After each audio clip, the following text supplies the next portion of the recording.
Bueno, buenas noches. Estamos en una cuarta clase de este curso que todavía no tenemos claro cuántas clases vamos a hacer. Eso es un defecto del cursillista porque no he podido medir bien los tiempos, además. Pero bueno, en la reunión pasada habíamos abordado fundamentalmente el proceso de burocratización de la Unión Soviética, del Partido Comunista de la Unión Soviética, de la Internacional Comunista, y cómo eso había generado un proceso creciente de dependencia de los partidos comunistas respecto a la URSS y a la burocracia stalinista, y en esa medida cómo habían seguido los vaivenes que había llevado adelante esa propia burocracia a nivel de la política internacional, que estaba asociado también a las cuestiones de la política interna en la URSS. Eso un poco, podemos simplemente recordar algunos de esos virajes, algunos de esos momentos. Y en el año 24, que es cuando arrecia o empieza sobre todo una campaña, en el caso de la política interior, contra Trotsky, por lo que se llamaba la Troika en ese momento, Stalin, Zinoviev, Kamenev. Zinoviev, que era el presidente ya desde antes, en realidad, de la Internacional, del Comité Internacional, Ejecutivo Internacional, de la Internacional, es el que establece en ese congreso, en el quinto congreso del 24, lo que se llama la bolchevización de los partidos comunistas. Es decir, que es una especie de rusificación, es decir, ya había una tendencia en general a que, como era el partido más, digamos, con mayor autoridad y por supuesto con mayor experiencia en muchos sentidos, a cierto grado de imitación, pero allí lo que hay es de alguna manera una subordinación ya más expresa y intentar eliminar a los elementos más disidentes, que algunos podían tener que ver con las diferencias internas en la URSS, en el partido bolchevique, pero otros podían ser por distintas razones. Es decir, normalmente los partidos comunistas eran partidos muy discutidores, donde había distintas posiciones, tendencias, etc.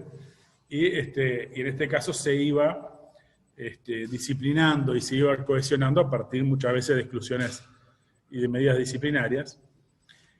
Y luego, en ese mismo periodo, se habla de lo que se llama el segundo periodo, llamada estabilización del capitalismo, y luego va a venir lo que se llama el tercer periodo, que empieza en el año 29, por el momento en que se establece este tipo de posiciones, hasta el 34, 35 aproximadamente. El tercer periodo es el que decían un nuevo periodo de ofensiva contra el capitalismo, de la lucha de clases, radicalización de la lucha de clases, como si la lucha de clases pudiera ser siempre en un sentido de radicalización o en otro momento un sentido de estabilización, y no fuera una situación, digamos, normal en periodos incluso de famosa estabilidad, que hubiera virajes y cambios bruscos en la situación. Del mismo modo que en un proceso donde haya una aparentemente radicalización, puede haber periodos de cierta estabilidad. Es decir, que se generalizaba, se pretendía generar como una especie de receta, y el núcleo de la política, de la estrategia, era la negativa a hacer acuerdos con quien se moviera, ¿no? Es decir, no había posibilidad de llegar a acuerdo con nadie, y en esto hay una importante polémica, sobre todo en relación al proceso del ascenso de Hitler, del nazismo, que es una lucha que lleva adelante Trotsky en favor del Frente Único, de los partidos obreros, de generar organismos de autodefensa, defender los periódicos, defender los sindicatos, los locales partidarios, a los militantes, que en principio las bandas fascistas, como lo mismo que había pasado en Italia, eran grupos que no eran muy numerosos, y a veces los mismos grupos iban de un lado para otro, golpeando a militantes, atacando los locales, etc. Y entonces pequeños grupos muy decididos de fachos, de grupos de combate, terminan por la pasividad de las conducciones de los partidos socialdemócratas y stalinistas, aplastando un movimiento masivo de la clase obrera en Alemania. En Italia ya había pasado algo parecido. Es decir, en Italia había habido un movimiento obrero, que había hecho un proceso de toma de fábricas gigantescos, etc. Y el proceso en que este movimiento obrero también fue aplastado, también fue por un proceso donde se permitió el crecimiento de estas bandas, ¿no? Es decir, porque, ¿en qué sentido digo que se permitió? Porque si las bandas son impunes, porque todo el tiempo están golpeando a militantes, atacando sindicatos, atacando periódicos, y no hay ningún tipo de respuesta, de defensa de las organizaciones obreras en el terreno de defensa física, quiero decir, ya no solamente es un tema estrictamente de debate. Las bandas estas se empalentonan y en un contexto de desesperación de las capas medias, sectores marginales, lúmpenes, o como se le quiera llamar, también de la propia clase obrera, desempleados, etcétera, se va generando el caldo cultivo para que estos movimientos adquieran un volumen y obviamente una extensión muy importante. Eso después se va a expresar en movilizaciones ya sí de otro calibre, pero que no era el proceso inicial de estos grupúsculos originalmente fascistas, ¿no? Entonces, luego va a haber grandes votaciones a favor de Hitler, que de todos modos no logra, creo que mayoría absoluta nunca, pero bueno, va a ir en un proceso de crecimiento. Y Hitler asciende y los partidos obreros no hacen nada, como si lo nombran canciller del Reich, canciller en ese momento de la República de Weimar, los partidos no toman ninguna acción de respuesta. Esto, como ya dije, fue avalado pues, por la política, por la propia Internacional Comunista, diciendo que la política en lo fundamental del partido alemán había sido correcta, y se establece entonces una derrota fundamental. Fundamental en el sentido que es una derrota histórica de la clase obrera. No estamos hablando de la derrota del 19, porque fueron reprimidos los obreros que intentaban profundizar el proceso revolucionario en Berlín y en el resto de Alemania, o después en el 21 hubo otra represión por una acción bastante puchista, bastante prematura, no correcta. Después en el 23 se dejó pasar también un momento, es decir, toda una serie de procesos anteriores donde había habido derrotas parciales. Pero aquí estábamos hablando del aplastamiento de las organizaciones obreras, la ilegalización y el establecimiento de un régimen fascista. No simplemente, como se habla hoy en día, fulano es fascista, mengano es fascista, no es lo mismo elegir un presidente fascista que logre establecer un régimen fascista, que es otra cosa, va más allá de sus declaraciones, de sus políticas incluso, porque implica el aplastamiento físico de las organizaciones obreras y por lo tanto establecer una guerra declarada contra la clase obrera, también prácticamente una guerra civil, pero unilateral. Esto fue lo que sucedió primero en Italia, por distintas razones, luego en Alemania, con mucho más, en un periodo bastante más prolongado de ascenso del nazismo.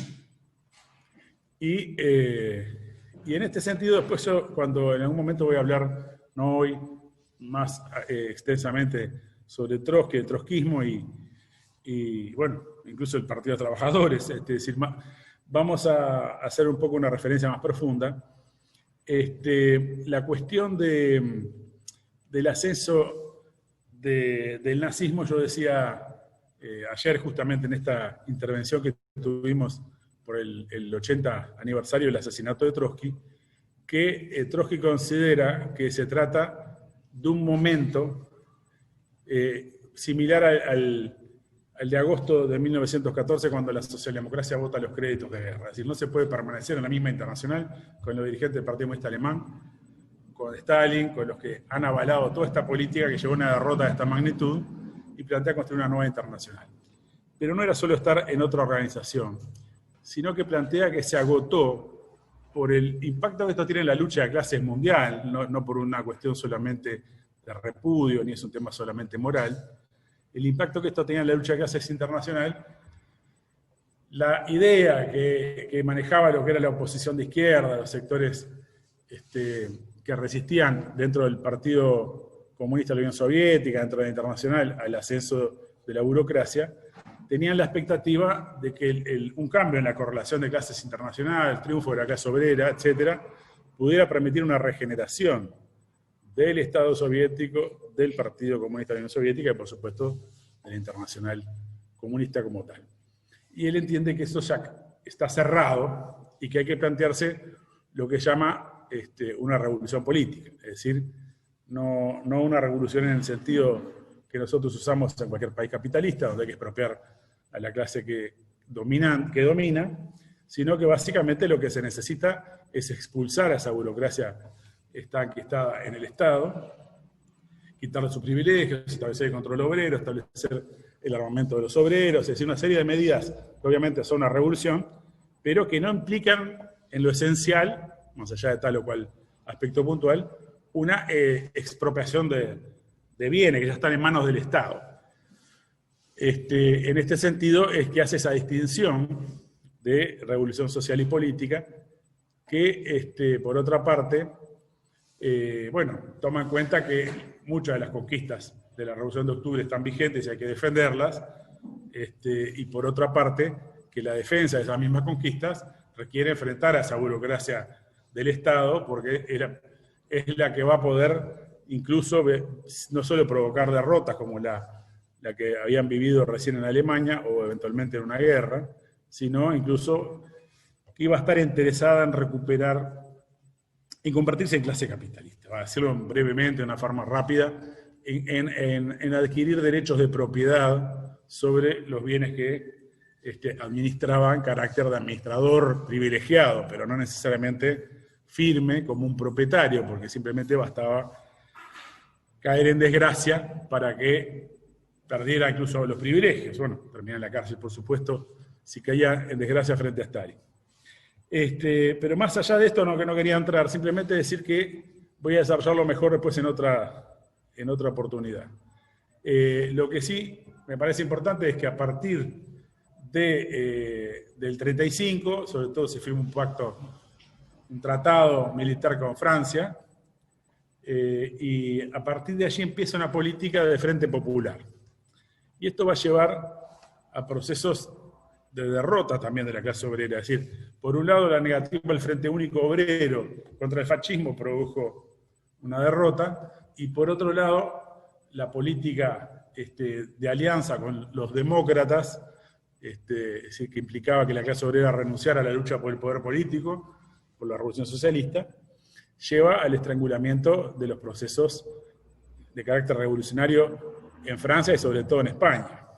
Es decir, llevando a la derrota, a la Revolución Española, incluso antes del propio triunfo de Franco, ya se puede decir que había habido un aplastamiento de los obreros y campesinos que impulsaban la apropiación del capital en España. Es decir, ya en el campo republicano, el estalinismo, aliado a sectores burgueses, había aplastado a la clase obrera en Cataluña, sobre todo, y en ese sentido, y había establecido el ejército profesional de vuelta, es decir, liquidado las milicias. Esto se puede ver en la película Tierra de Libertad de Ken Loach. Es la verdad que una película que es no solo conmovedora, sino que es muy buena. Y por lo tanto teníamos otros zigzags, se iban hacia el planteo, había que aliarse con la burguesía democrática en contra del fascismo, hasta que llegan al pacto con Hitler.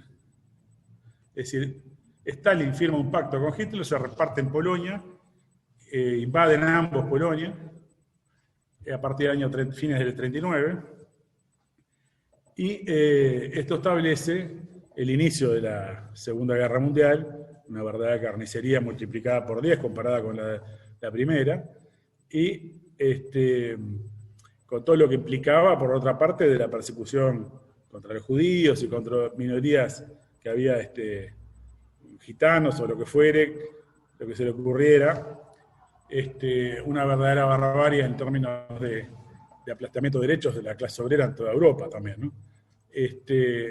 Pensemos Francia, Alemania, España, Italia, en manos del fascismo, en muchos casos de la ocupación propiamente dicha de la Alemania nazi, estábamos ante la liquidación del movimiento obrero europeo prácticamente en ese momento.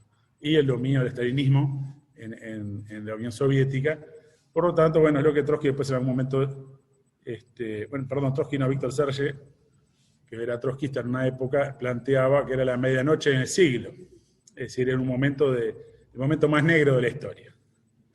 En ese contexto, bueno, después Trotsky se plantea en el contexto de ese mayor demoralización del movimiento obrero mundial, un periodo contrarrevolucionario directamente, la construcción de una nueva internacional, y eso dará ocasión a otra conversación.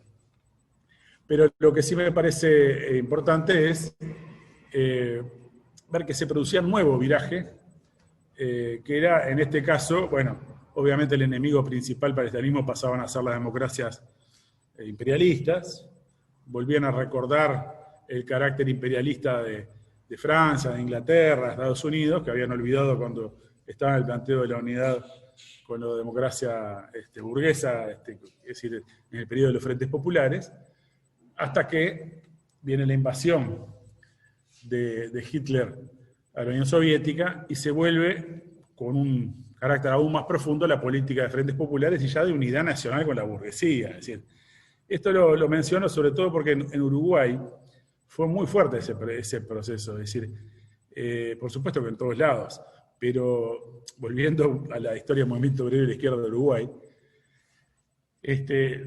queremos recordar que en el año 33 hubo un golpe de Estado de un sector que venía del vallismo, ¿no? Es decir, encabezado por Gabriel Terra, que establece un gobierno que tiene enormes simpatías por las potencias del eje después, que va a ser, por ejemplo, el Código Penal, que todavía nos rige en gran medida, inspirado en el Código de Mussolini. Hay cosas que están estrictamente copiadas del Código Penal de Mussolini, pero en general también vinculados a lo que es la falange española, sobre todo por el lado del herrerismo, que también tenía mucho peso, el impacto prácticamente del ala derecha de los colorados con el ala derecha muy dominante del Partido Nacional. Eso es lo que establece ese gobierno. Y, bueno, por ejemplo, en el año 35 hay un levantamiento armado muy rápidamente reprimido de blancos y colorados y blancos, en un lugar que se llama Paso del Morlán. Y esto lo digo porque en ese momento el Partido Comunista estaba en la línea de que no había que hacer alianza con nadie, y justo en ese momento volvía Eugenio Gómez de Europa, entonces exhorta, que venía con la línea nueva, digamos, venía con la idea de que hay que hacer los frentes populares de vuelta contra el fascismo en ese momento, entonces plantea sacar una declaración de apoyo cuando ya está aplastado ese levantamiento, que por otra parte no tenía viabilidad frente a un ejército organizado, una cosa muy improvisada, medio al estilo, ¿no?, de a caballo y cosas que no tenían mucho sentido con lo que era ya la época. Si parecía retomar lo que eran las revoluciones del siglo XIX, la del 1904. Y luego va a venir, rápidamente pasó a eso, en el año 38 un golpe de Estado que establece Valdomir, el general Valdomir, que era un candidato que venía del terrismo, de Terra, y que, bueno, ya el Partido Comunista caracteriza que en realidad no es tan fiel al terrismo, es el más democrático, porque bueno, establece un golpe de Estado y un proceso de cambio de la Constitución, porque la Constitución que había establecido en el 34 Terra era una Constitución en este sentido muy, bueno, justamente muy derechista, muy reaccionaria, con una serie de elementos de regimentación muy fuertes, antidemocráticos, y esto va a ir siendo cambiado a partir del golpe de Valdomir, que se va orientando cada vez más al apoyo a los yanquis. Es decir,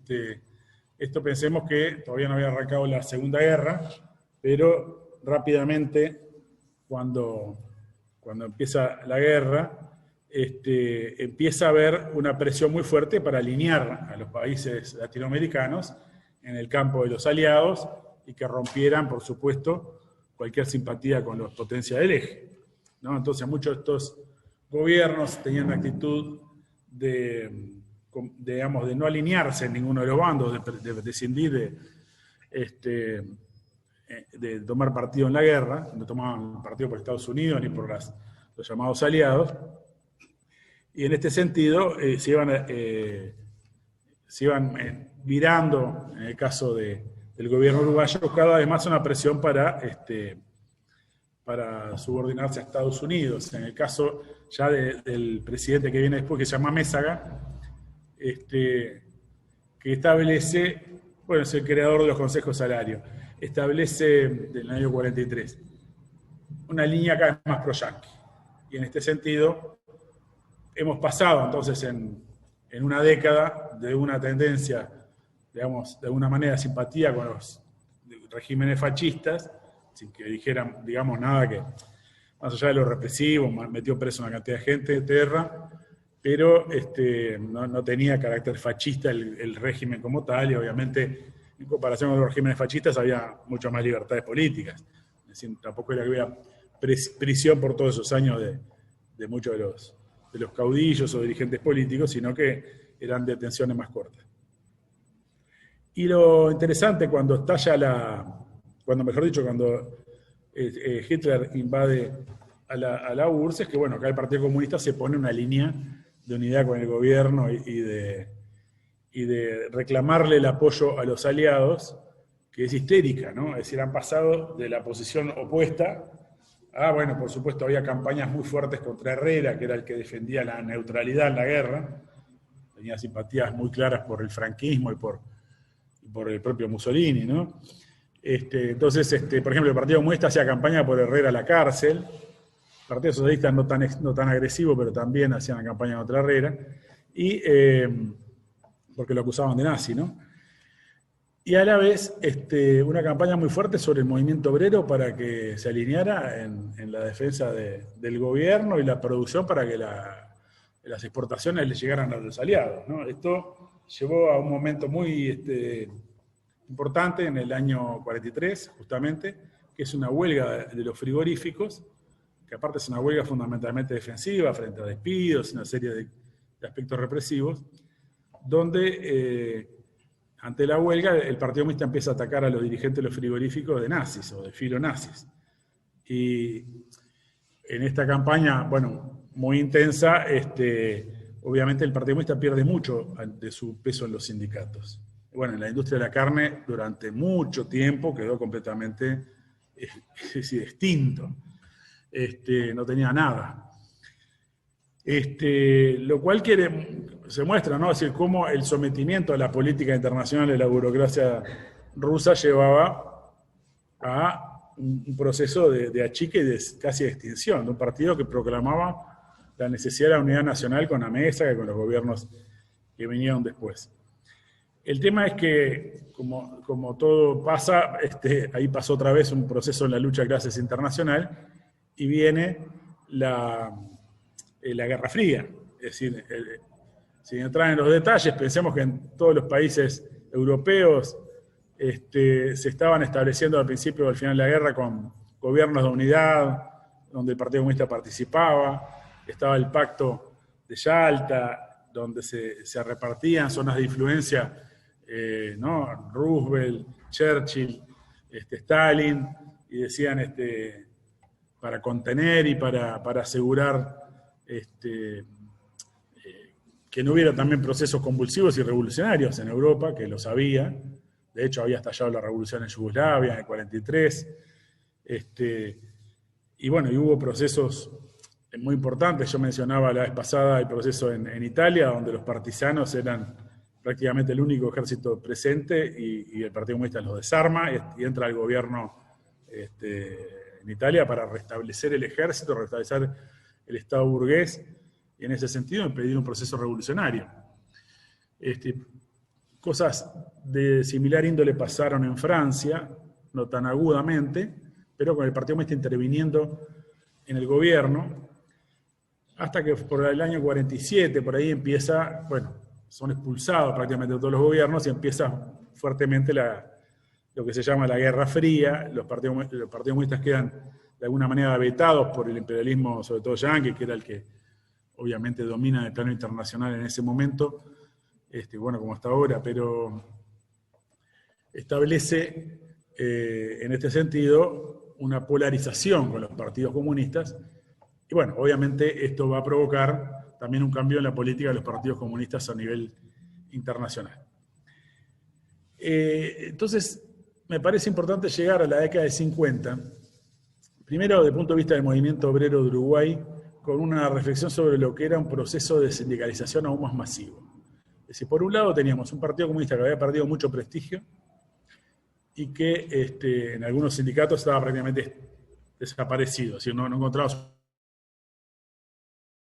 un militante comunista porque lo repudiaban, por ejemplo, los obreros de la carne. Pero en un proceso donde estaba lleno de sindicatos autónomos. Por ejemplo, la FORU todavía existía, la Federación Obrera Regional Anarquista, pero creo que tenía un solo sindicato, es decir, era algo que era una reminiscencia. Había anarcosindicalistas que funcionaban como sindicatos autónomos. Y empieza un proceso de organización de los propios empleados públicos, de las empresas públicas, muy importante. Y ahí hay huelgas, por ejemplo, de ANCAP, ¿no? De la empresa de combustibles, de la UTE, y de una serie de luchas a las cuales los gobiernos ya desde antes les negaban el derecho a la sindicalización y a la huelga. Entonces son huelgas muy duras, se aplican medidas prontas de seguridad o medidas, no me acuerdo si ya en ese momento están presentes en la Constitución, pero que son medidas directamente que limitan las libertades y las garantías individuales y permiten tomar medidas muy represivas. Y esto establece todo un movimiento de solidaridad con estas luchas, con la ANCAP, con la de UTE, con otras, donde por supuesto había otras luchas, ¿no? Ferrocarriles, había luchas, pero en estas, que los ferrocarriles eran privados todavía en ese momento. En estas luchas son muy importantes porque es el primer proceso de organización sindical a nivel público y en sindicatos que eran muy fuertes y no estaban alineados en ninguna central. Hace poco vi un video donde un dirigente anarquista dice que en la industria de la carne, por ejemplo, en la década de 50, que también era una muy fuerte huelga, por el 55, por mitad de la década de 50, los anarquistas tenían peso, tenían influencia, pero eran, según él decía, el 10%, pongamos, del sindicato de la carne, de la Federación de la Carne. No sé si existía como federación, pero bueno. Sí, existía esa federación. Estaba el Frigorífico Nacional y otros movimientos, porque eso ya es la mitad de la década de 50 con el proceso, con el neovallismo, llamado neovallismo por algunos, para hacerlo simplificado, sin que yo tome, para mí no es exactamente lo mismo que el primer vallismo, pero para no ponerme preciosista, vamos a llamarle neovallismo. En ese momento también hay una huelga muy importante en la carne en mitad de la década de 50, que también es muy reprimida, es salvajemente reprimida, se da todo el proceso que en el Pantanoso, digamos, en el puente sobre el Pantanoso es conocido como que era el paralelo 38, ¿no? El paralelo 38 es el que divide Corea del Norte y Corea del Sur, y era porque no dejaban pasar hacia el cerro. La policía no entraba, es decir, la represión no entraba por la defensa de los obreros, no solo de los frigoríficos, sino de los barrios también. En ese caso pensemos que no estamos hablando necesariamente de barrios que votaran masivamente a la izquierda. Estamos hablando de barrios que eran obreros y que enfrentaban gobiernos que capaz que ellos mismos estaban votando. Es decir, probablemente eran votantes de Valle Verde mayoritariamente. Esto, bueno, luego va a tener un momento en que Valle Verde va a hacer un acto en el cerro, poco después, creo que en el 58, y le tira huevos.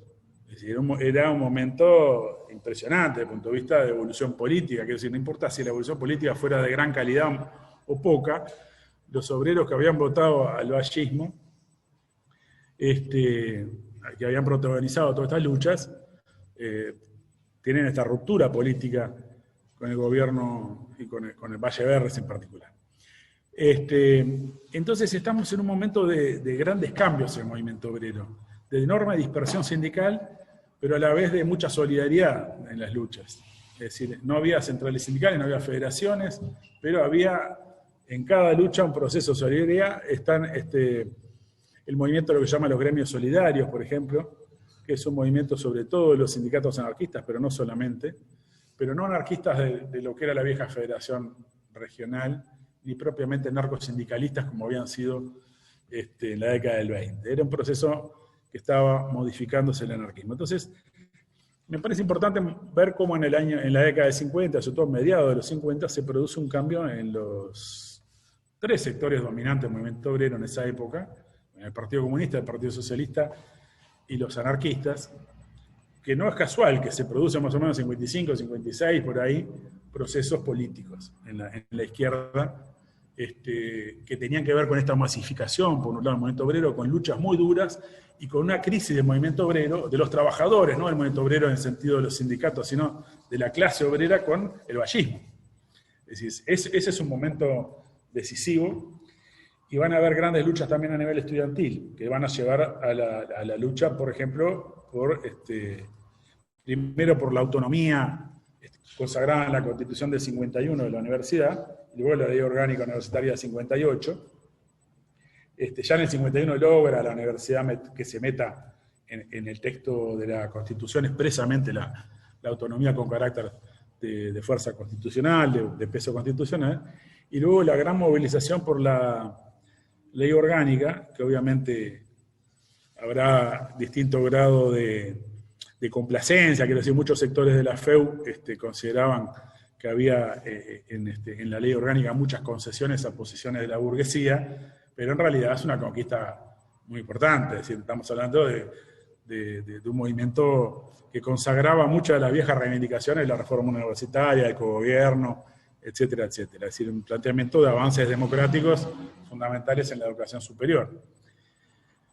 Y en ese momento, por ejemplo, muchos de los dirigentes eran anarquistas. Yo no sé si lo mencioné la vez pasada, pero en el año 44 había habido 43 y 44 era el auge de la unidad nacional patriótica con el gobierno por parte del Partido Comunista, y hay una declaración, un manifiesto de la FEU que ataca la línea de unidad nacional con la burguesía y defiende la necesidad de la independencia y la unidad obrero estudiantil, la independencia de clase frente a la burguesía, a los gobiernos, etcétera, etcétera.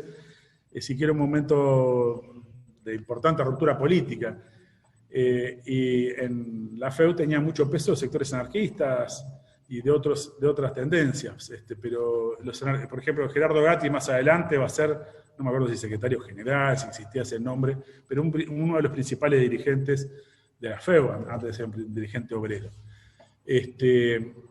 Por lo tanto, quiero subrayar esto porque estamos en un momento de crisis muy fuerte. El estalinismo, si bien el estalinismo había salido golpeado por un lado por esta política, a nivel internacional había tenido un cierto grado de prestigio porque el Ejército Rojo fue el triunfante frente al nazismo, ¿no? O sea, que clava la bandera en Berlín. Por lo tanto, quiero que se vea que por un lado podía tener una crisis con el sector del movimiento obrero, pero no quiere decir que estaba repudiado masivamente. Es decir, más allá de Stalin y su régimen, que podía ser más o menos repudiado, en Europa, por ejemplo, con la Guerra Fría, etcétera, recuperó en esa polarización un peso electoral y político importante. Aquí en Uruguay fue más desigual ese proceso, donde a veces el Partido Socialista incluso en algún momento lo empezó a pasar desde el punto de vista electoral al Partido Comunista. Es decir, históricamente venía al revés.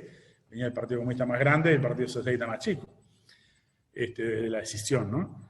En el año 55 se produce una crisis que también sigue la línea de lo que pasaba en la Unión Soviética, ¿no? Es decir, ustedes piensen que en 53 muere Stalin, y hay una guerra dentro de la burocracia por el control, donde hay un sector, Beria y otros, que es el sector más, que controlaba más los aparatos de seguridad, que el control de la policía política, etcétera, pero era el riñón más duro del estalinismo y más corrupto probablemente, y es el que cae en la batalla interna, y Khrushchev establece un proceso, no de un día para otro, pero que es lo que se llamó la desestalinización.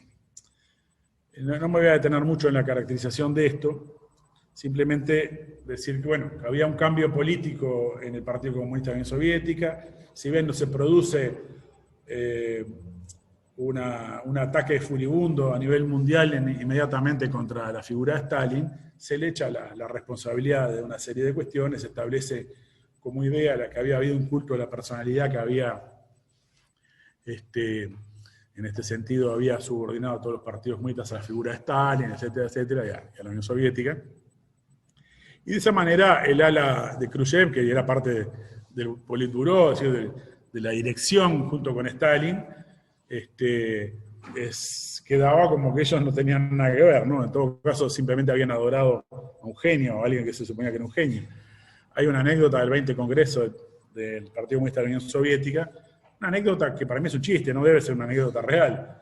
Es decir, lo he leído en términos más bien humorísticos, que es que Khrushchev estaba dando el informe sobre los crímenes de Stalin, de la barbaridad que había hecho Stalin, y alguien desde el público, de los delegados, se escucha una voz que dice: ¿y usted dónde estaba en ese momento, camarada Khrushchev? Y entonces se hace silencio y Khrushchev dice: ¿quién dijo eso? Y nadie dice una palabra, ¿no? ¿Dónde está usted ahora, camarada? Porque en realidad el régimen de Khrushchev también era, obviamente, que a Beria lo pasaron por las armas, ¿no? Es decir, no se resuelve en términos pacíficos la puja interna que había en la burocracia de la Unión Soviética. Pero bueno, en ese mismo momento, más o menos, se está dando una crisis brutal en el Partido Comunista de Uruguay. No necesariamente sigue una orden telegráfica mandada desde Moscú, pero es evidente que esta puja que había en la Unión Soviética se traslada a Uruguay y se produce lo que es de alguna manera un golpe interno entre el Partido Comunista, donde, encabezado por Ronnie Arismendi, pero por la inmensa mayoría de la dirección del Partido Comunista, toma una resolución de excluir al hijo de Eugenio Gómez, que era secretario general, que había estado desde la década del 20 hasta ahí, hasta el 55, como principal dirigente, secretario general. Gómez Chiribao, se llamaba Eugenio Gómez Chiribao, lo echan. Parece que el tipo, aparte, según Jaime Pérez dice, se portó como un caballero. Eso lo vi el otro día. Buscando en internet videos, encontré uno que salieron de la reunión, el tipo le dijo: acompáñame hasta el auto, abrió el auto, sacó unas carpetas, le dio la llave del auto, que era el Partido Comunista, y se fue. El tema es que el golpe contra el hijo de Eugenio Gómez, digamos, Charlo, que creo que era secretario departamental de Montevideo en ese momento, provocó la furia de obviamente, Eugenio Gómez, que perdía también la manija en general del partido de esa manera, y se va y empieza a atacar de reformista, revisionista, de trotskista, de todo lo que se les ocurra acumulado y contradictorio, a los dirigentes de Arismendi, Jaime Pérez, Suárez, el ingeniero Macera, bueno, un conjunto de dirigentes que eran en ese momento los principales dirigentes del Partido Comunista también, ¿no? En el movimiento obrero, pero que estaban viendo, además del proceso internacional, un proceso de desprestigio del Partido Comunista en lo nacional. Habían tenido en la década del 40 toda esta crisis en los sindicatos. Se había ido, por ejemplo, un dirigente sindical muy importante que se llamaba Héctor Rodríguez, que después va a tener un rol muy importante en la CNT y en la izquierda.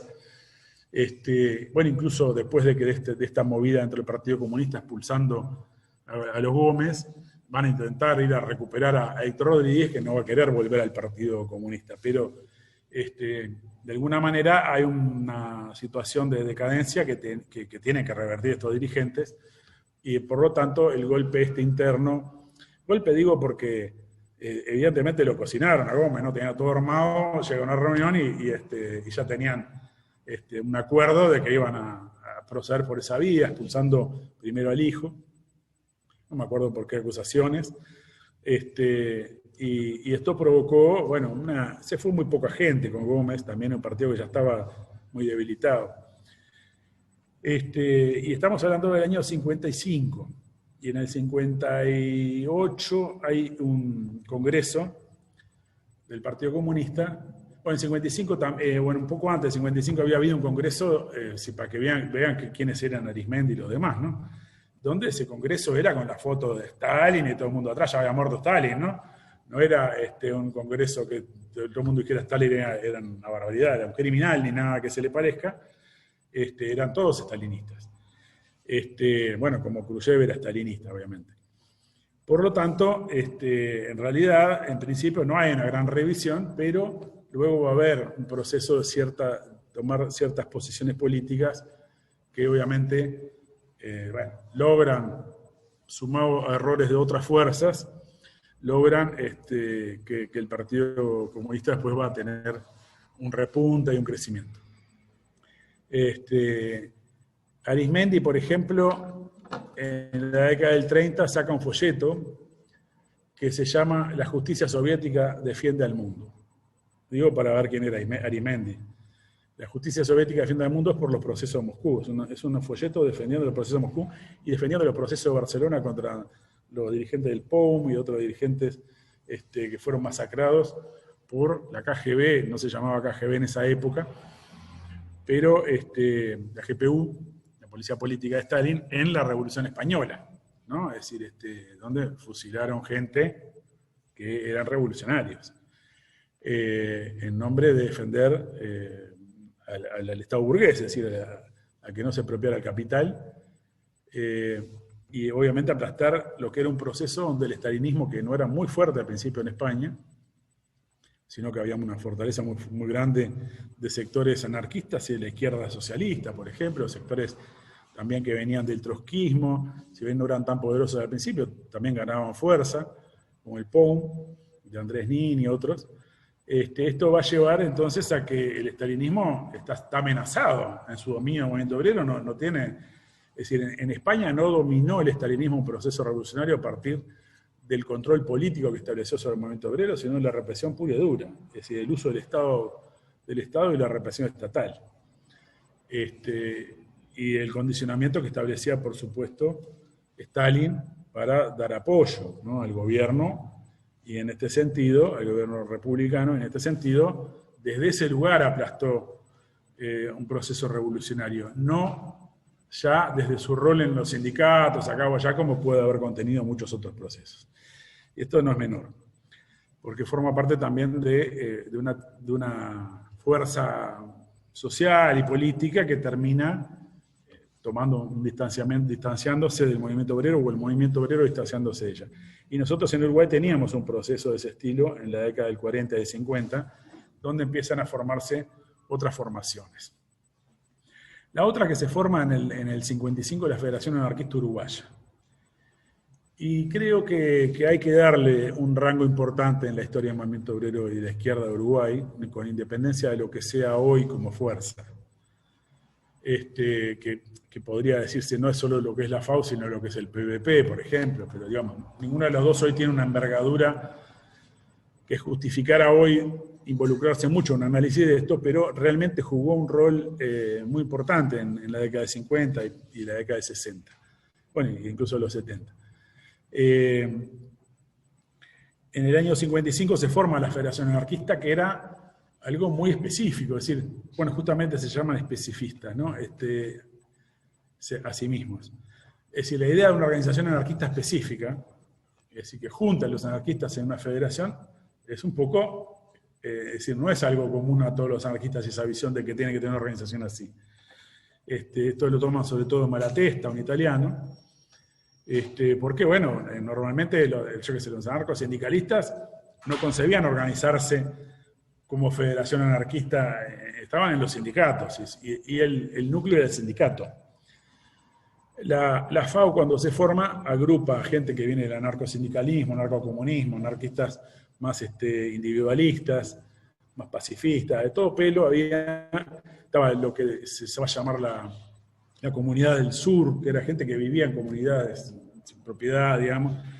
La gente de la universidad que estaba en Bellas Artes y en otros lugares. Es decir, era un conglomerado de gente, digo, una federación, tenían grupos, ateneos, tenían una serie de instituciones barriales o sociales, y bueno, por supuesto, gente que militaba en los sindicatos, y tienen una serie de pronunciamientos, es decir, hacen una declaración de principios, una carta orgánica, toda una estructuración de una organización que en principio para muchos anarquistas no era del todo aceptado, pero logran un reagrupamiento y se plantean intervenir en los sindicatos, pero no construir sindicatos anarquistas.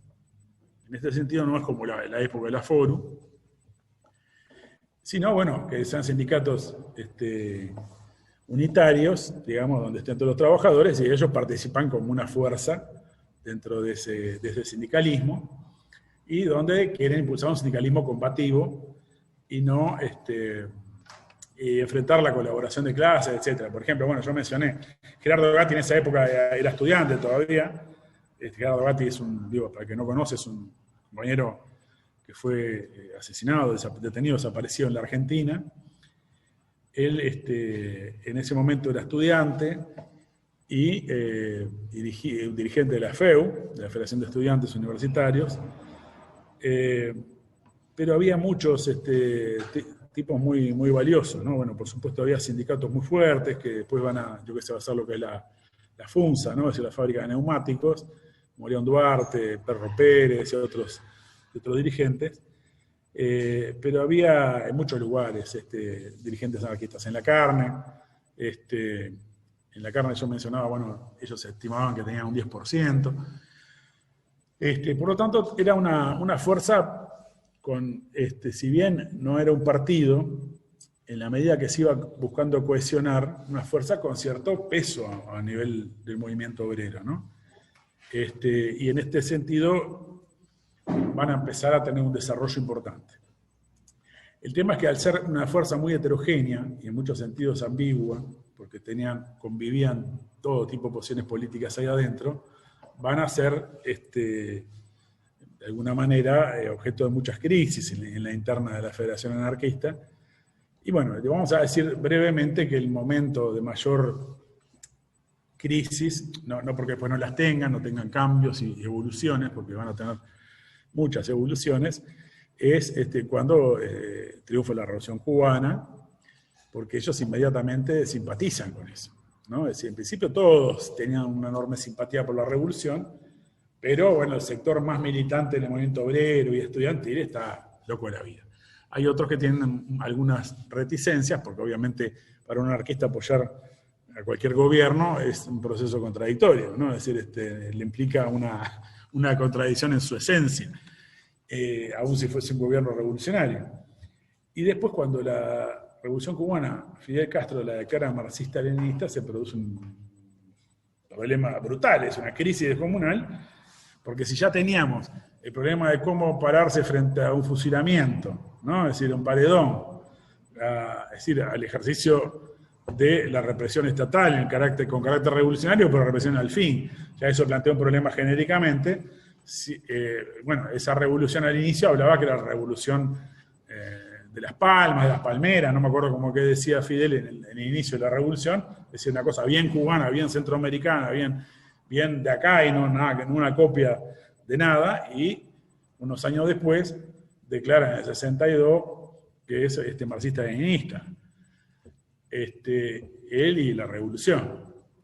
Lo cual plantea ahí una crisis en el 63 en la Federación Anarquista, donde se abre el grupo de Fabri, Luche Fabri y otros, que son más anarcoindividualistas, en muchos casos pacifistas también, y que por lo tanto dicen, pero ya tenían otras diferencias por otros temas, ¿no? Es decir, lo que pasa es que eso es como, bueno, es definitorio. En realidad se puede decir que la FAU empieza a tener una crisis que lo hace evolucionar en mi opinión, a un abandono del anarquismo propiamente dicho. Y en ese sentido se van a arrimar a la FAU militantes que no se definen propiamente anarquistas. Por ejemplo, Hugo Cores se consideraba más marxista que, es decir, decía que era libertario, pero se consideraba más marxista que otra cosa. Entonces, obviamente un marxismo comprendido de otra manera, pero no se proclamaba anarquista propiamente. Con lo cual, la FAU va a lograr en la década de 60 reagrupar un importante sector del movimiento obrero, luego van a acordar con otros, no son solo ellos, pero tenían una influencia muy importante en sectores industriales, obreros industriales sobre todo, pero también van a tener peso en el gremio bancario, en otros lugares que, Hugo Cárez era de allí, que condujeron luchas muy, muy fuertes y muy, muy importantes. No voy a entrar en eso porque eso lo vamos a tratar en otra clase. Lo que pasó más en la segunda mitad de la década de 60, sobre todo. Pero quiero mostrar que, por un lado el Partido Comunista tuvo su crisis en la década de 50, mucho que ver con lo que pasaba en la URSS, pero también con situaciones del movimiento obrero, estaban quedando al margen en muchos sentidos de situaciones del movimiento obrero por políticas extremadamente sectarias de Gómez y del aparato del Partido Comunista, que habían sido obsecuentes con la URSS y en ese sentido habían atacado sectores del movimiento obrero. Y yo mencionaba creo que es el 17 Congreso del Partido Comunista en el año 58, que establece una posición donde empiezan a plantear el problema de la unidad del movimiento obrero. Bueno, es algo que en realidad el Partido Comunista muchas veces proclamó, ¿no? La necesidad de una central sindical única, no empieza ahí. No es que realmente nazca ahí, pero lo toma como una campaña central en relación a lo que era una situación de cierto desgajamiento que había tenido la CGTU, que era la central, o la UGT, perdón, en ese momento se llamaba la central que conducía el Partido Comunista. La CGTU había sido antes. Eso es uno de los procesos. También el otro planteamiento que hacen es un planteamiento de Frente Democrático de Liberación Nacional. Tampoco es la primera vez que lo proclamaban de esa manera.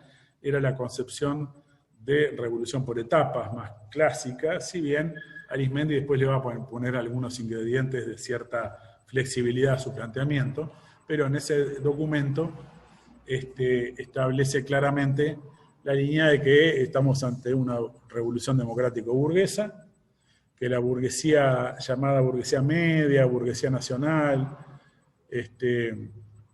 en la burguesía establece distintas capas, distintos sectores, donde hay una burguesía conciliadora, que concilia con el imperialismo, y hay una burguesía nacional o media que es más nacionalista, con la cual hay que aliarse, y dice que la revolución, un gobierno democrático de liberación nacional, le tiene que garantizar la propiedad privada a la burguesía, ¿no? Es decir, le da garantías de que no va a llevar adelante un proceso de expropiación, es un proceso de carácter anticapitalista o socialista. Esto es en realidad es la política del Frente Popular con otra formulación, ¿no? En este momento se llama Frente Democrático de Liberación Nacional.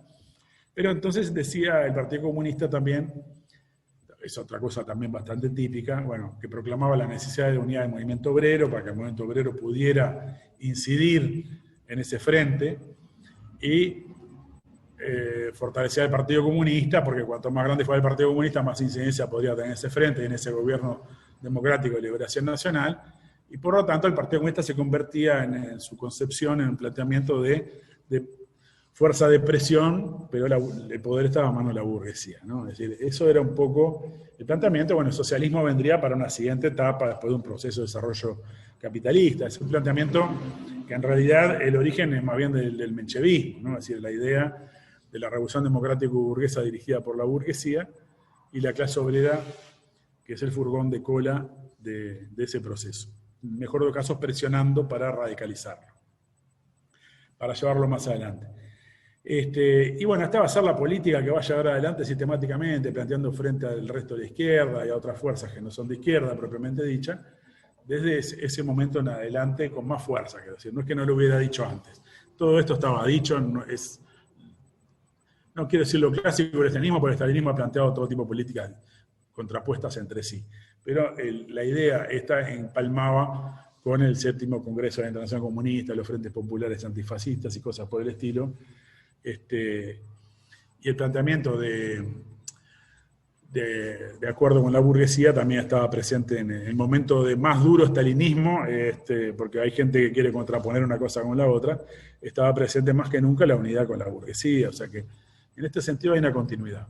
Lo que pasa que Khrushchev y los partidos comunistas a partir de la influencia de la Unión Soviética, fortalece el criterio en un contexto que venían de la Guerra Fría, ¿no? Es decir, la idea de la coexistencia pacífica, del tránsito pacífico al socialismo, de la competencia entre dos sistemas, es decir que como la Unión Soviética va a ser superior al capitalismo, en 20 años vamos a llegar al comunismo pleno, etcétera, etcétera, ¿no? Eso lo declaran al principio de la década de 60.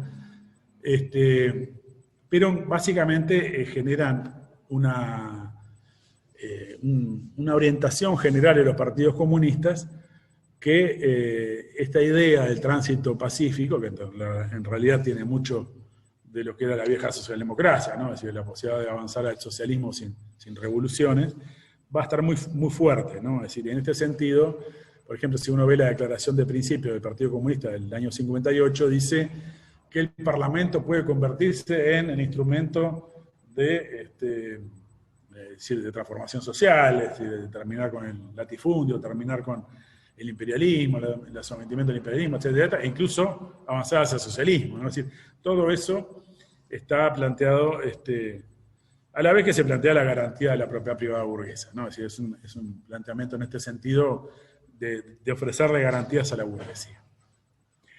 Y en la década de 50, a mediados de la década de 50, también tenemos la crisis del Partido Socialista. Es decir, que yo creo que no es casual que tengamos crisis del vallismo, ¿no?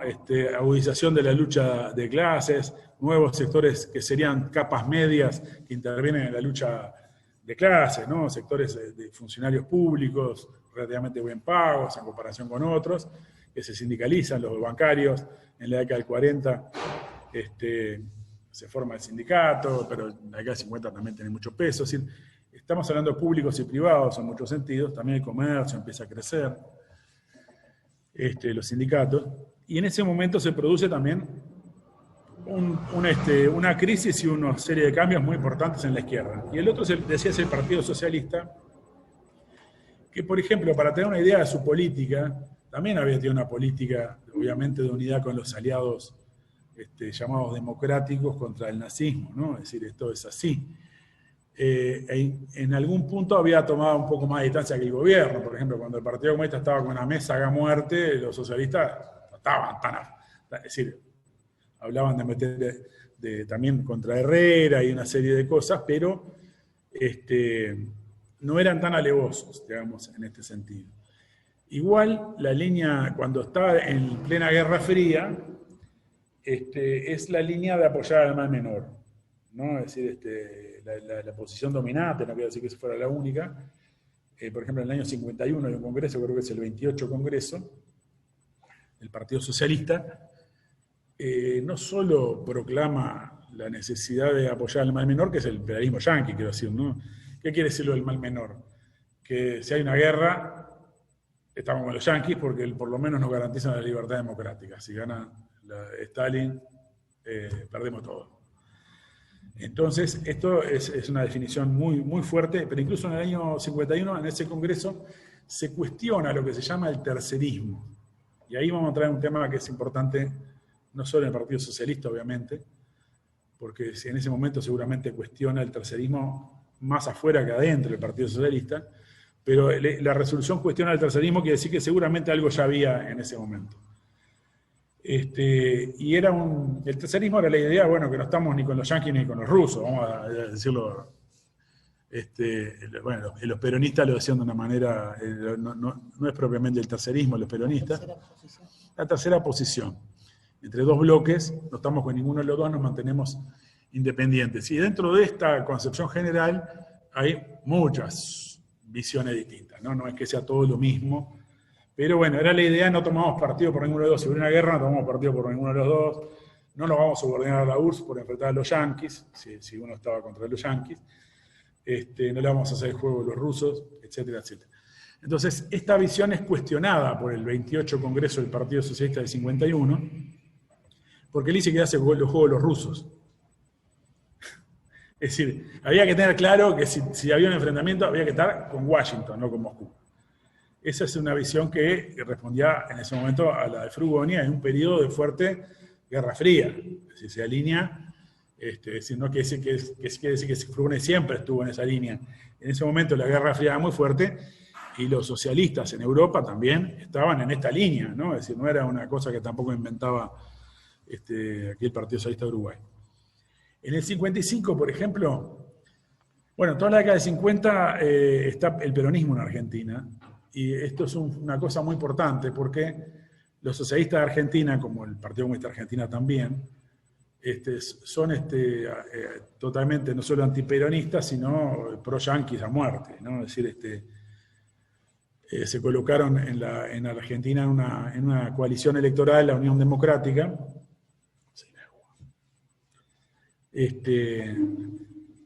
para combatir a Perón, es decir, con el imperialismo. Entonces estaba esa famosa alternativa Braden o Perón, estoy bien, sí. Braden era el embajador yanqui, ¿no? En ese contexto, la izquierda argentina, bueno, y la uruguaya también, apoya al imperialismo democrático contra el facho de Perón, ¿no? Es decir, es evidente que Perón tenía una serie de simpatías por el fascismo, esto no era un invento. El tema era que lo que allí estaba en juego era una confrontación, o un choque, más bien, un conflicto entre lo que era un sector nacionalista burgués y el imperialismo que domina en la región, que es el yanqui. Con lo cual, este alineamiento, obviamente, bueno, fue dejando en el movimiento obrero argentino, por la cooptación del Estado peronista a los sindicalistas, que fue generando una burocracia peronista, pero también por esta orientación de la izquierda, fue dejando a la izquierda borrada de lo que es el escenario del movimiento obrero, o muy minoritaria en el movimiento obrero argentino. Y en Uruguay, la línea del Partido Socialista y Partido Comunista era la misma, es decir, respecto a Perón.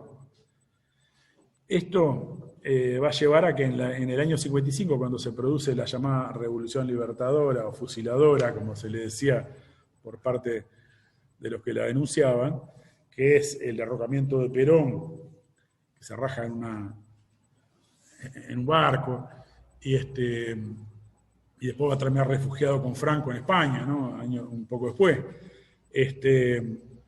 Lo que hace toda esta izquierda es saludar el golpe de Estado. Un golpe de Estado que una represión muy fuerte, dispararon en la Plaza de Mayo sobre los obreros, etc. Y en el Partido Socialista se saludaba el golpe. Si vos vas a leer el diario El Sol del Partido Socialista del año 55, ese saludo al golpe contra Perón, por fin cayó Perón, por suerte cayó Perón, no me acuerdo cómo que dice. Y ahí salía, además, creo que se llamaba La Vanguardia, el periódico que sacaban los socialistas argentinos una vez cada 15 días o cada mes, salía como una separata, dentro del Sol, porque obviamente en Argentina estaban prohibidos. Y también saludando el golpe del 55. Digo esto porque, pese a esto, a fin del 55 se produce un congreso donde la posición que va a ir primando en el Partido Socialista es la opuesta. Es decir, incluso expresamente, creo que ese es el 30 Congreso, expresamente va a tomar una posición en su declaración de tipo tercerista. Es decir, es un cambio y se vota en forma aplastante la posición tercerista en el año 55. Y esto ya se refleja en textos de Frugoni, que era el otro dirigente que estaba emergiendo ya en la década de 50, como una figura... Trías. Quise decir Trías y no sé por qué me salió Frugoni. Frugoni estaba desde toda la vida, ¿no? Vivian Trías es un dirigente que emerge en la década de 50 y sobre todo a partir de ese congreso de 55 empieza a ser el líder principal. Esto va a ser interesante porque si se festejaba el derrocamiento de Perón y un régimen, como se le dice, gorila, que era un régimen proimperialista, que se instaura y antiobrero, enseguida a partir de él.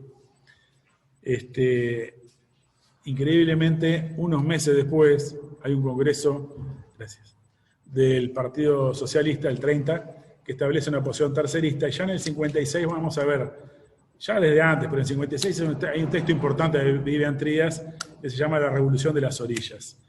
Ese texto no es que diga nada que no se diga en otros lados, es decir, obviamente era un pensamiento que estaba presente en muchos países.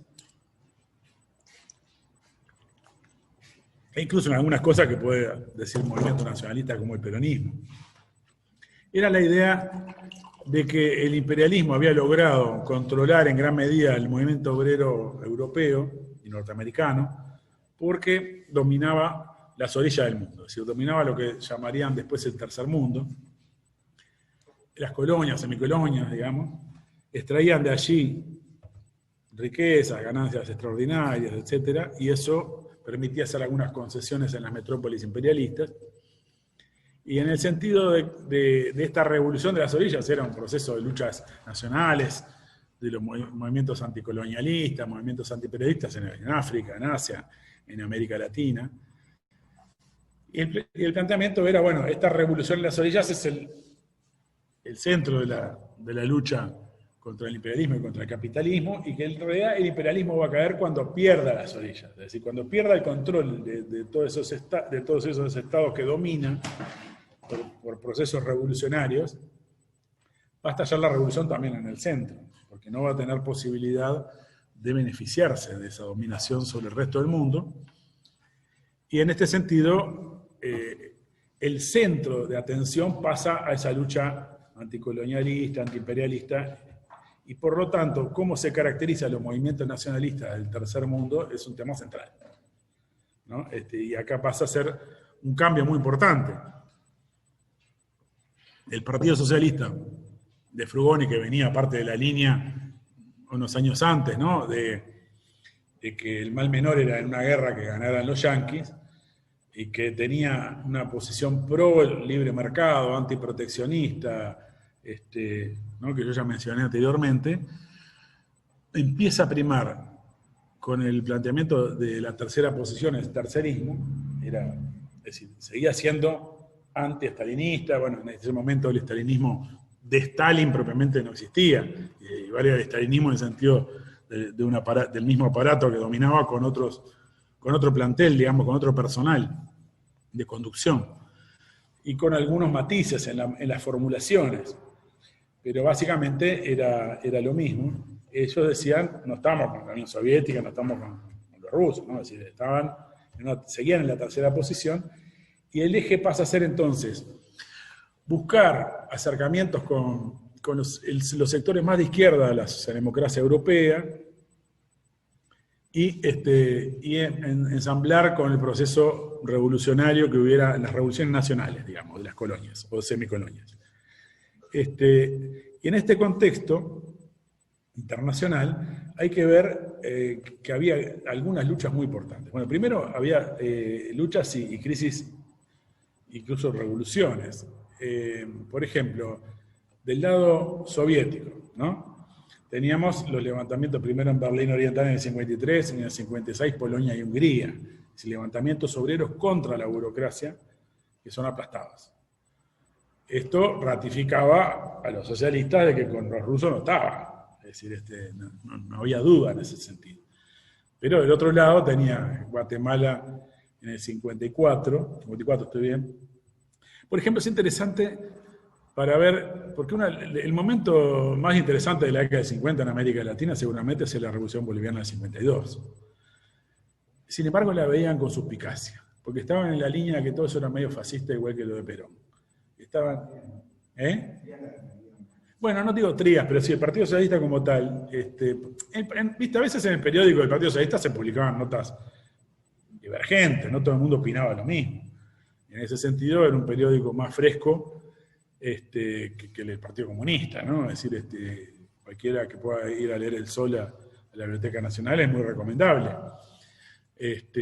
Incluso porque había artículos buenos, ¿no? No quiere decir que uno comparta lo que digan.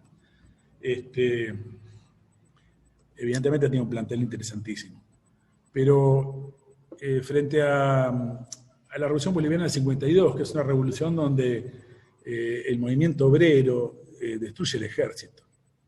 Es decir, un levantamiento donde los obreros, milicias, no solo derrocan al gobierno, sino que destruyen al ejército. Se disuelve. y recién en el 64 se va a restablecer el ejército profesional pleno. No, capaz que un poco antes, 64 fue el golpe, o 66 el golpe, ahora estoy medio desmemoriado de las fechas. Pero Barrientos creo que es en el 66 el golpe, el 64 restablece el ejército.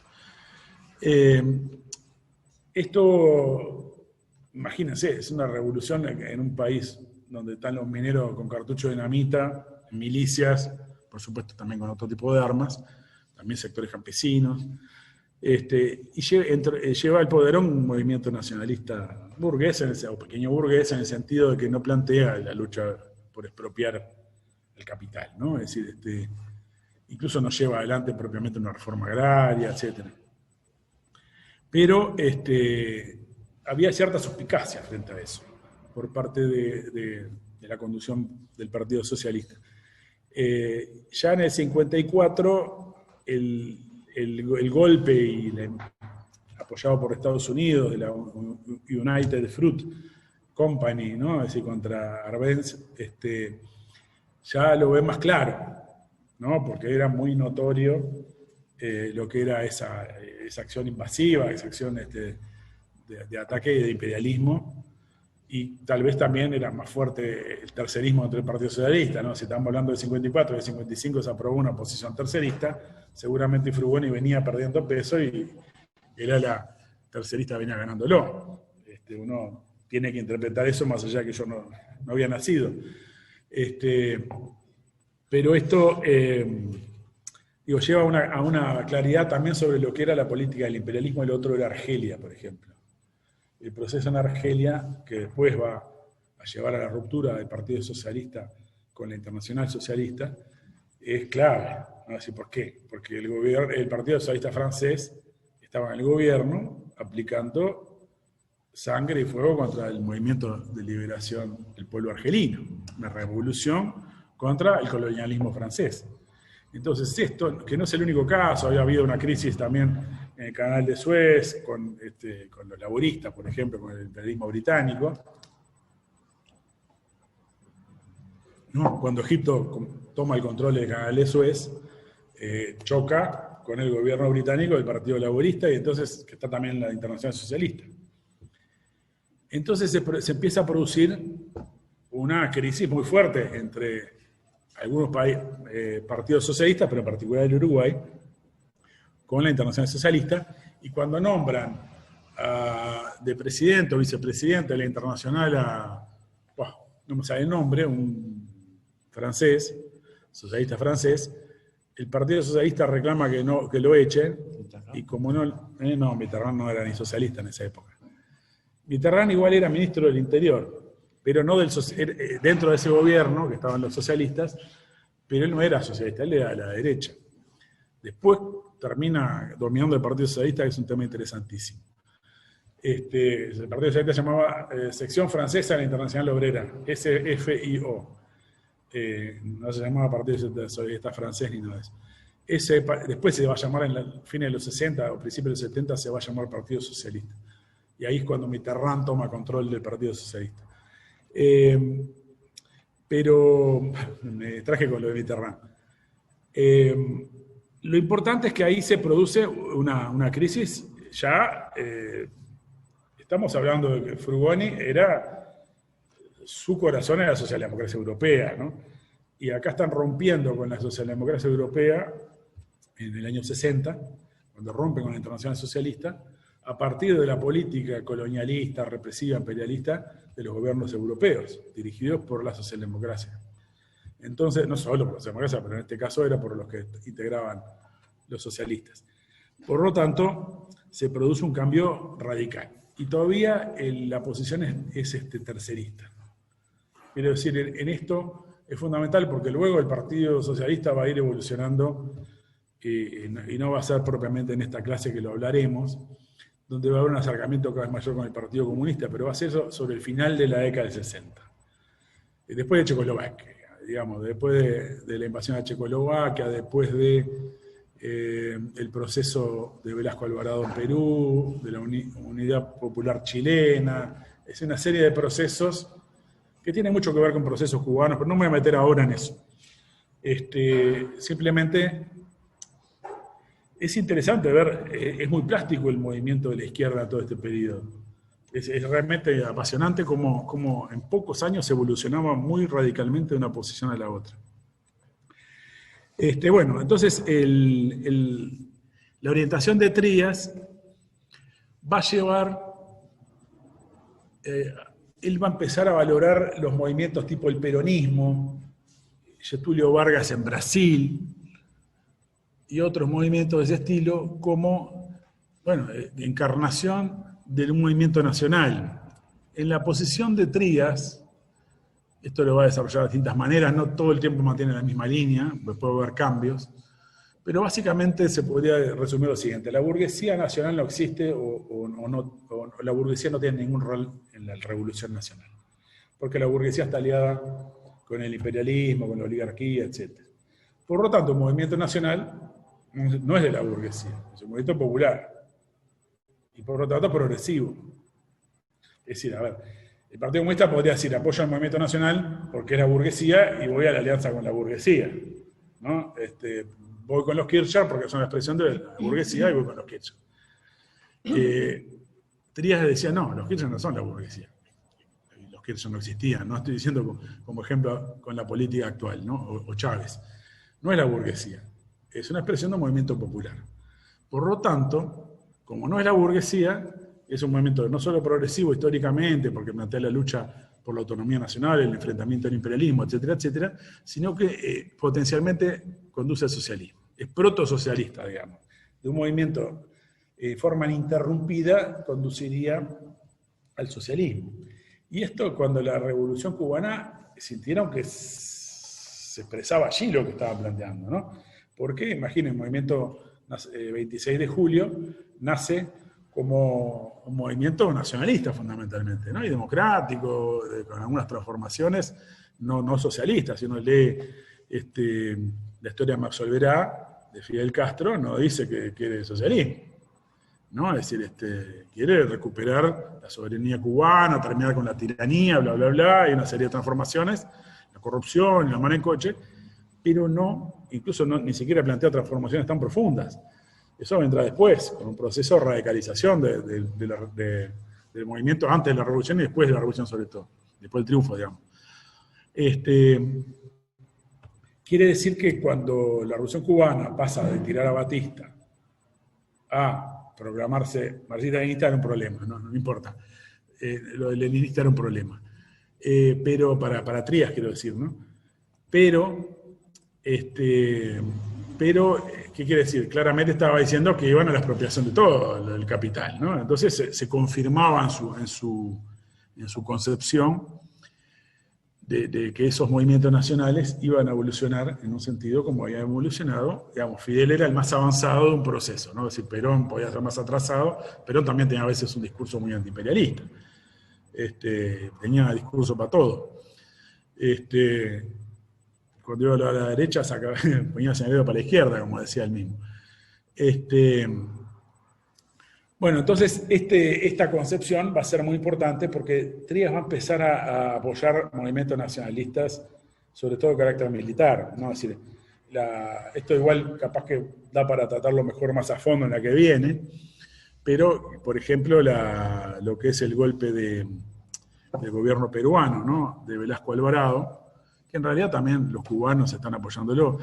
Trías va a tener un acercamiento muy fuerte con Cuba en ese periodo. Por ejemplo, él llega a hablar de marxismo-fidelismo. Porque el marxismo-leninismo no podía, digamos, quedaba identificado con los rusos. Llega a hablar en algún artículo de marxismo-fidelismo y como Fidel poco menos que... Es decir, esto sale creo que no solo en El Sol, sino en algún otro periódico del Partido Socialista. Pero... Quiero decir, era porque el problema era que querían decir estamos con la Revolución Cubana, estamos con la expropiación de los capitalistas y todo, pero no estamos con los rusos, no somos lo mismo que el Partido Comunista. Era todo un problema esto. Y bueno, el Partido Socialista va a tener,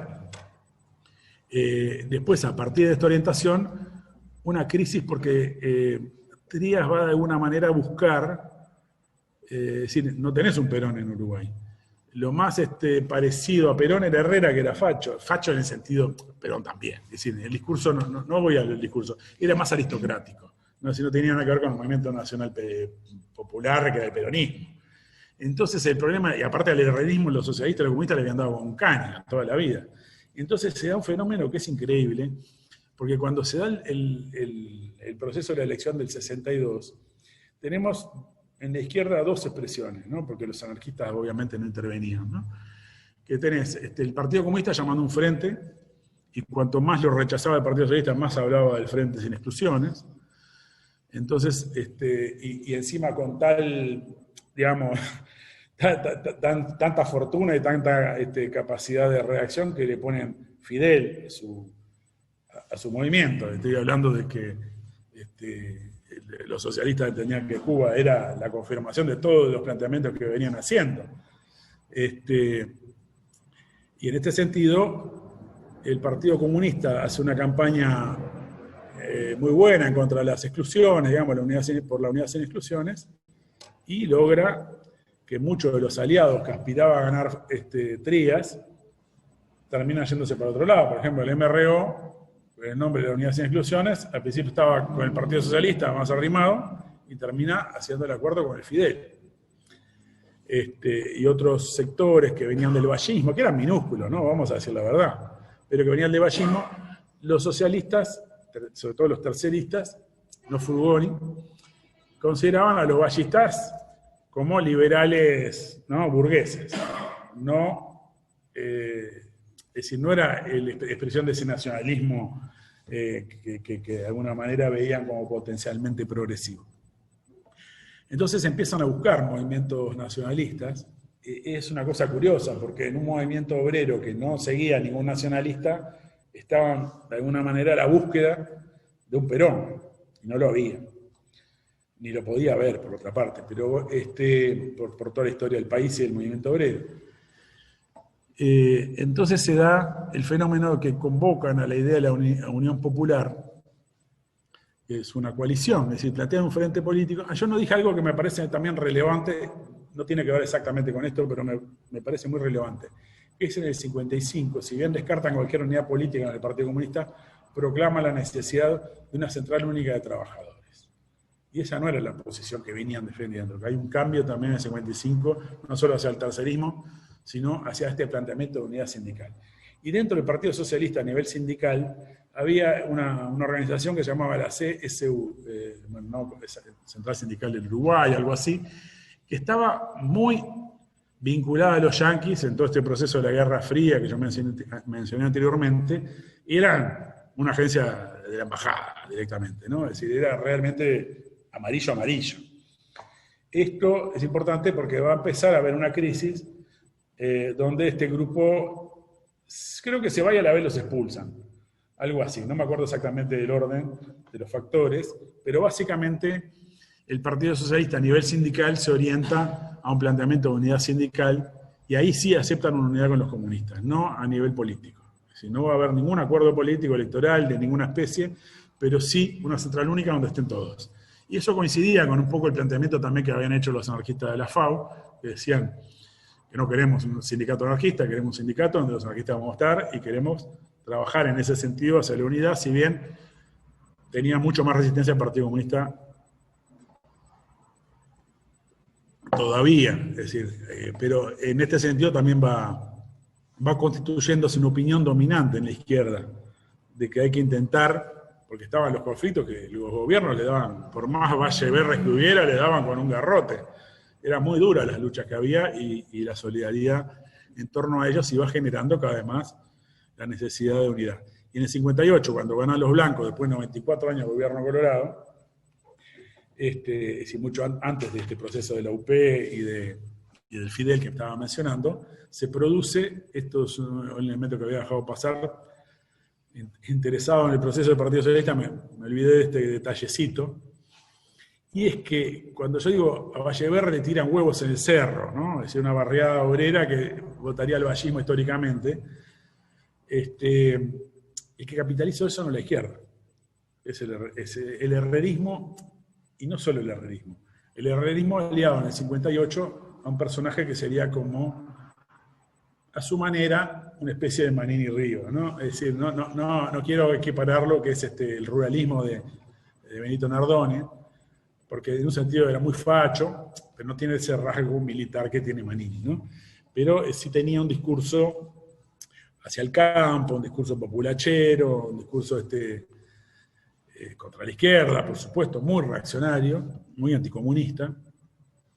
Y en una alianza, Herrera le abre las puertas del Partido Nacional, el lema, deje entrar una comadreja, dijo después, y entonces gana la elección del 58, en un régimen que era colegiado desde la Constitución del 51, y por lo tanto, donde hay coparticipación de distintas partes del Partido Nacional, y también colorados en el Consejo de Gobierno.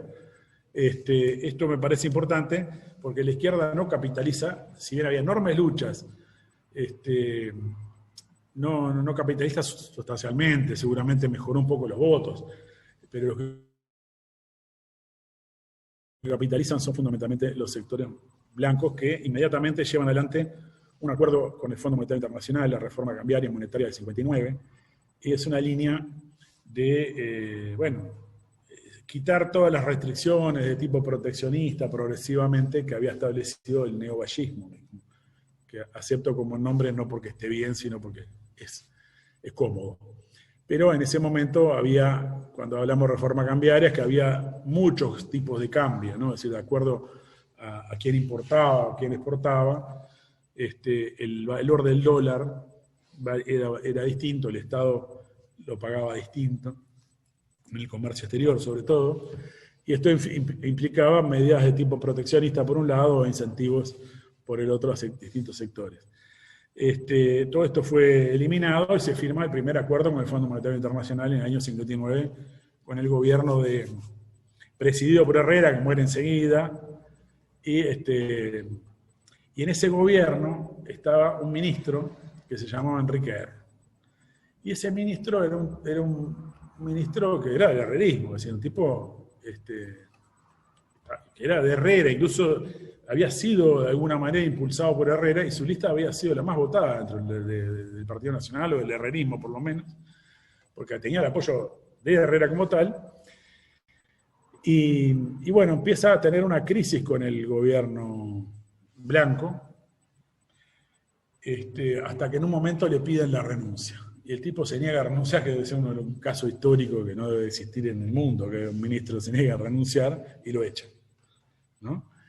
En este momento se produce un fenómeno que es extremadamente curioso, ¿no? Es decir, visto desde lejos por lo menos, uno dice, bueno, Herrera había sido uno de los más atacados por toda la izquierda, incluido el Partido Socialista. Y en el propio año 60, creo que es cuando se va Erro del gobierno, o 59, no me acuerdo, hay artículos en El Sol que atacan a Erro. Y medio lo tratan de demagogo, etcétera, etcétera. Digo porque con Erro va a ser la alianza de 62. Es decir, con un herrerista. Es decir, era como que había necesidad de buscar expresiones de nacionalismo que no se caracterizaba como burgués, de parte de Trías, ¿no? Sino, no era un planteamiento como el Partido Comunista. Pero en ese sentido, no era un movimiento, Erro no tenía un movimiento nacionalista atrás, popular, de ninguna especie.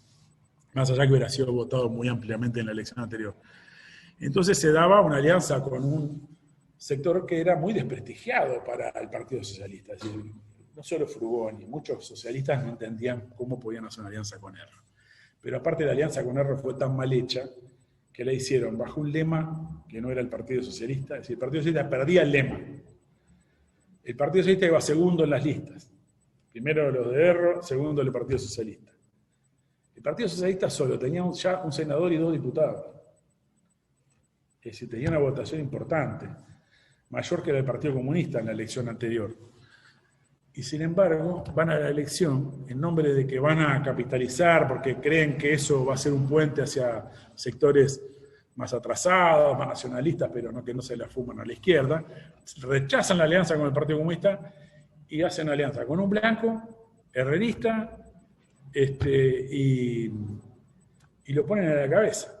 Incluso, bueno, la lista llama 41-90, 41 en el número de error, 90 del Partido Socialista. Es decir, en todos los sentidos los socialistas iban atrás. Cuando Erro no se sabía cuánto voto iba a tener, el Partido Socialista tenía 30 y pico mil votos en la elección anterior. Es decir, no era el 3 y pico por ciento, no era una enorme votación, pero tampoco estaba tan desesperado. Y otro grupo que se arrima a la LUP, por ejemplo, un grupo llamado Nuevas Bases, que era un grupo de gente intelectual, si no tenía ningún peso popular, donde podía haber gente que podía ser muy interesante intelectualmente, pero ninguna relevancia en términos de movimiento popular.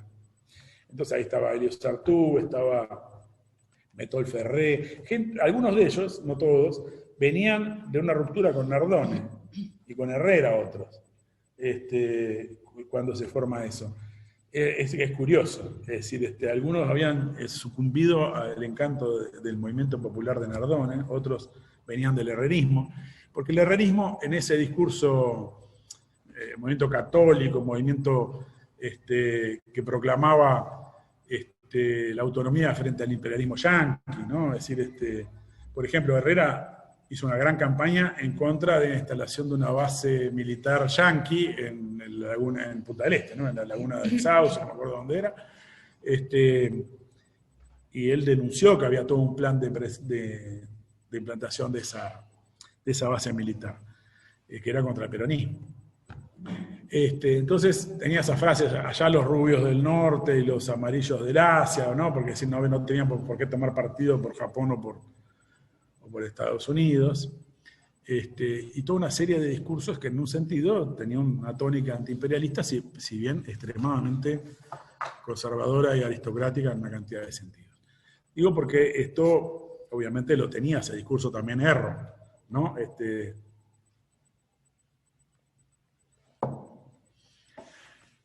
Bueno, cuando se forma entonces esa alianza, el grupo Nuevas Bases, donde estaba Sartú, estaba Metol Ferré y otros, era realmente algo muy chico, seguramente no traía ni un voto, el de ellos.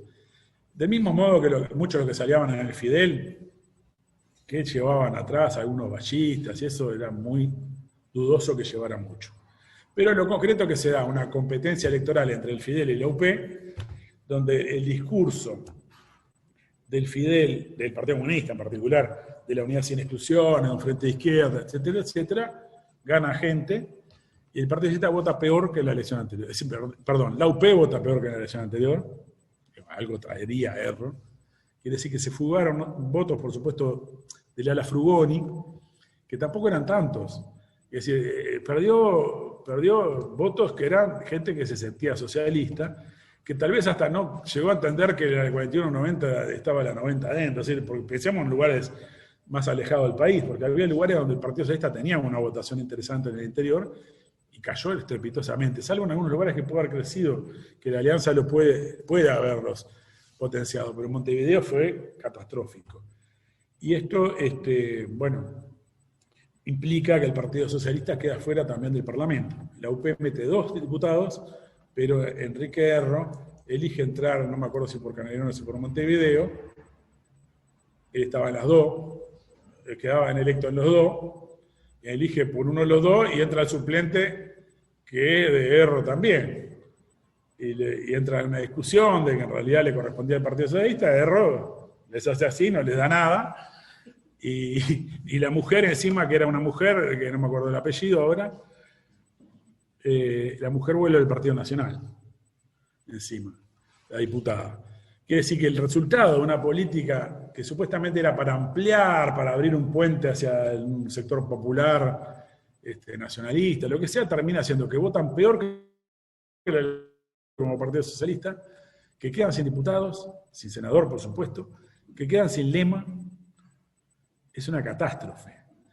Y el Partido Socialista, el Partido Comunista vota más que ellos. Es decir, la suma... Es interesante esto, la suma de la UP y el Fidel vota peor que la suma del Partido Comunista y del Partido Socialista en la elección del 58. Es decir, ninguno, en realidad, tomado de conjunto, la izquierda no acumula nada con esas alianzas. Pero el Partido Comunista sale ganando, porque si antes era menos, era 3 con algo del Partido Socialista, 2 con algo del Partido Comunista. Y se invierte, poner sea 3 y pico, 4 el Partido Comunista y 2 la UP, es decir, Fidel y los de la UP, más o menos los números son iguales, un poco menos votan. Y para colmo, creo, si no me equivoco fue en esta elección, al Fidel le sobraron 300 votos, que con esos 300 votos metían un cargo más en el otro frente, digamos, ¿no? Es decir, les faltaban 100 votos para meter un tercero, algo así. Si no fue, creo que fue ahí, si no fue en el 65, pero ya eso es otra historia, de otra elección. Simplemente quiero mostrar, porque esta evolución del Partido Socialista va a continuar, y no me voy a meter hoy en eso, pero va a provocar una crisis descomunal. En el año 62, cuando se produce la UP, la Unión Popular, Frugoni la ataca. Si bien le venían avisando lo que iban a hacer y todo, el viejo se ve que era un zorro, y no decía mucho, pero cuando llega el momento de la elección dice, es una barbarie lo que han hecho, todo eso un poco antes, ¿no? Se calientan mucho los dirigentes socialistas porque estaba avisado, pero bueno. Y el día de la elección Frugoni dice que votó en blanco porque no iba a votar un blanco. Bueno, hay una anécdota que leí en algún lado, que un dirigente socialista fue a visitarlo a Frugoni ahí en el momento de que se concretaba lo de la UP y el acuerdo con Erro primero y todo eso, y para que vean lo que era la distancia ya no solo ideológica, política, sino de toda la tradición y hasta cultural, ¿no? Entre Frugoni y Triga, ¿no?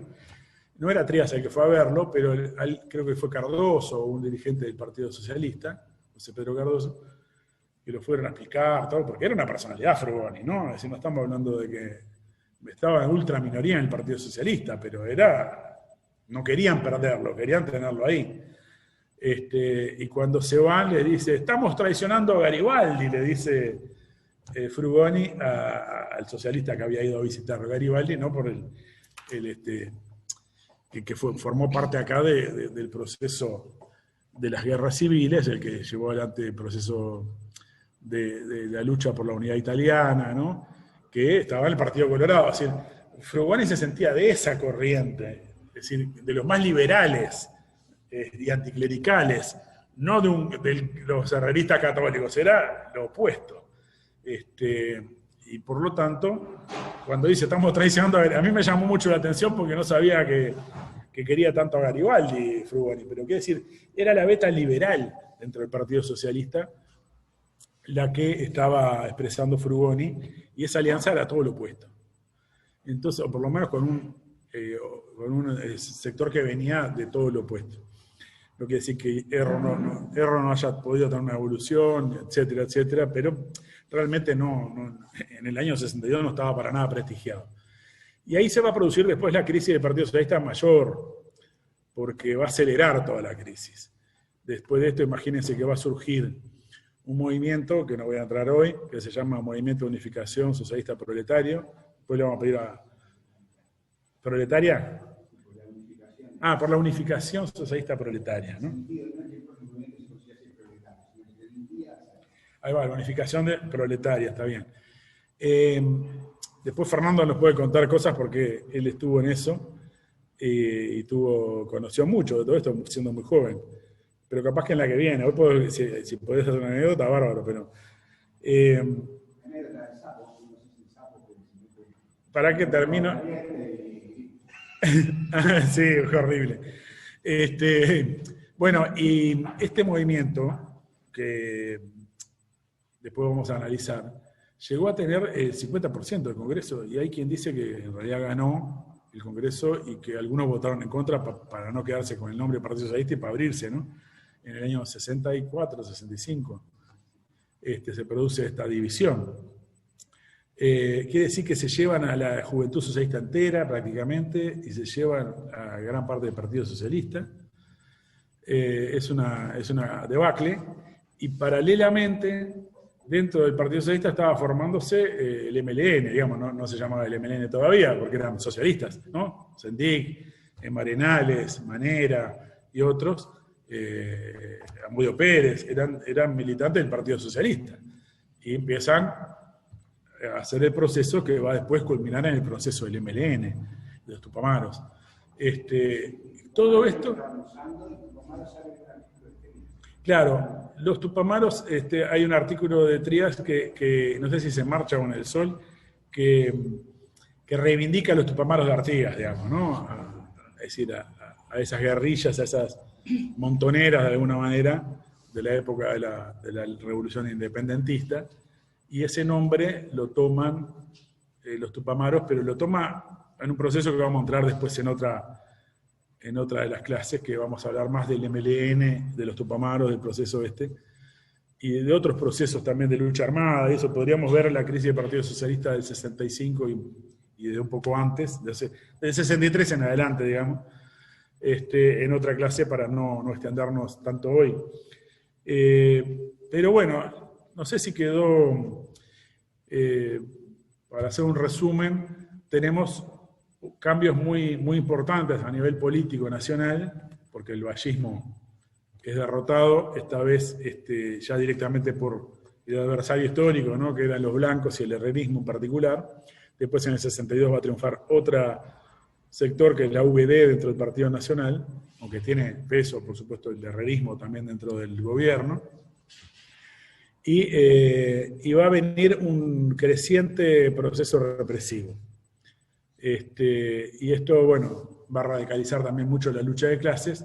Del mismo modo que hay otro proceso que, sin entrar en el tema Tupamaros, hay que decir que ya en fines de los 50 seguramente, había todo un proceso de organización sindical en el campo, de proletariado rural, digamos, de obreros rurales, por parte de Leguizamón, era el nombre de un dirigente que trabajó en el arroz, digamos, Organización de los Obreros del Arroz, y ahí se le metió también Sendic, que se fue al interior a organizar primero creo que los remolacheros y después a los cañeros, y entonces había todo un proceso de penetración en el proletariado rural de una izquierda que en principio no pegaba ahí antes, y empieza a tener un desarrollo. Eso va a traer las marchas cañeras en el principio de los 60, y va a generar todo un movimiento que va a confluir también con otras luchas, después también en el proceso de unificación sindical, y también de confrontación y de lucha de tendencias